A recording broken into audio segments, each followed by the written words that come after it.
Boynton gave it to us. Oh.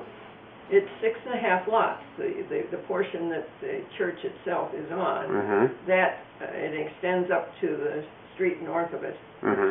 And we have since bought the land across the street, which was given to the Nature Center, also by Dorothy Boynton. And the 2 lots, those lots are 49 feet wide. When I say a lot, that's 49 feet. The 2 lots south of us, where the religious education house is now, at one point were offered to us by the people that owned that land, but somebody turned them down. And then we later had to buy it with the house on it. Well, it was nice to see us get big enough that we needed to expand. That was pretty exciting. Yeah. We all cleaned the church. Every Sunday, a family would sign up to clean the church, and we took turns making sure the toilets were clean and the carpets were vacuumed, and we all came and painted the walls and did the yard, and we did the inside and the outside on a weekly basis back then. And it made you feel like you lived here. I can remember times when we very first started, we had a brass handrail that went down the stairs, and I had decided that, and we would polish that. And I can remember coming when I had asthma so bad I could barely breathe, and I had sent the kids home because they'd come and help, and I'd sent the kids home, and I'm here polishing that stupid brass handrail down the stairs. And Jonas is waiting for me to call because I can't breathe, you know. But it was a good time, and this was home then. And Pam's, it was a home. It was built as a house in case the church didn't make it. It was easy to sell. And there was a bathtub. And when I came, one of the members said, "Oh, we use that for baptisms." Now they claim that this isn't true, but Hostettlers and Fosters and Stickle and Stokely used to battle over who got to sit in the second row by the north windows. They were sitting in my chair.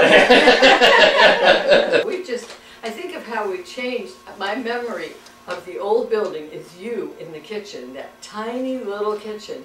And we'd have these great big potluck meals, and more than 2 people could get in that space. And the cabinets went into the ethers. They were up so high.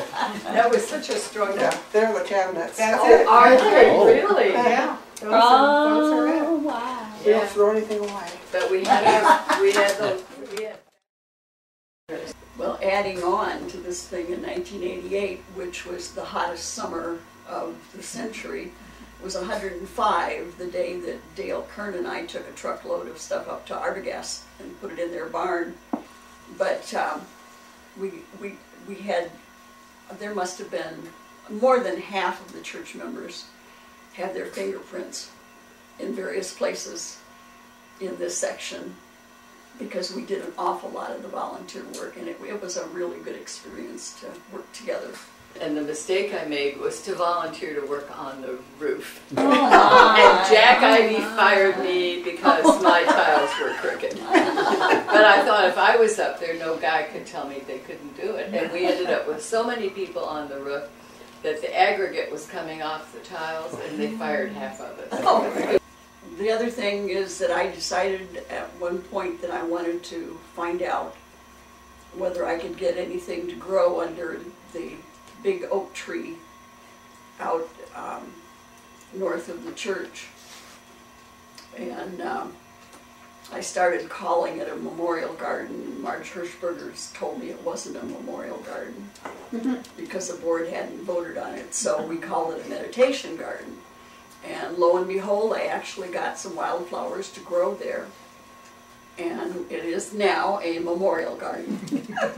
And several people have been sprinkled there.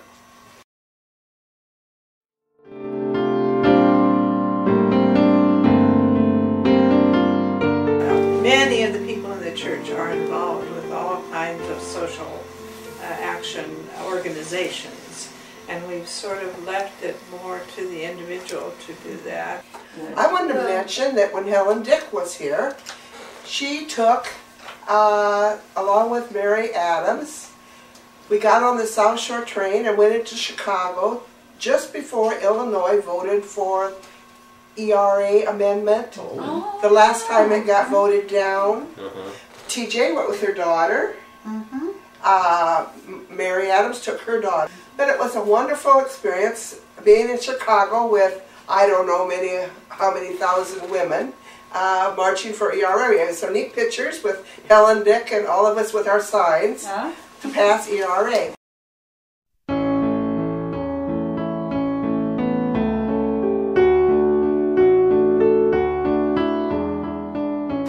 I'm thinking back to the days when we first started, and there were quite a few families with kids growing up, and we did things, a lot of the parties, well, the parties in the evening were adult parties, but we had a lot of family things. We went swimming at the Goslings, we went canoeing and I did camping. a camping trip. We did a lot of family winter parties, things. skiing and stuff.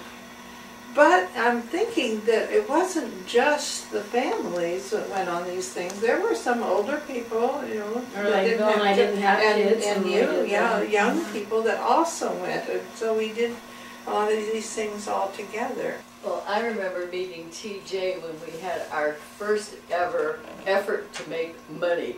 And we had something called the Bizarre Bazaar. And that was because our minister, Bob Dick, insisted that we start contributing to UUA. Apparently we hadn't been doing that. And then we made so much money we didn't want to give all of it to UUA. We used to have parties every single month. And then Lori Tweedale chaired that committee, and she commandeered everybody to join the committee and then appointed a month at each one of us. The progressive dinner was always a big event too. That was Remember we went to cocktails at one house, and we were doing a lot of drinking, and some of us at that time. Remember the Thanksgiving Seder? We had a Thanksgiving Seder, and we served wine at the Seder, and everybody got so sloshed. It was 5 o'clock before we got the kitchen cleaned up. And then there were protests. I wouldn't say everybody did.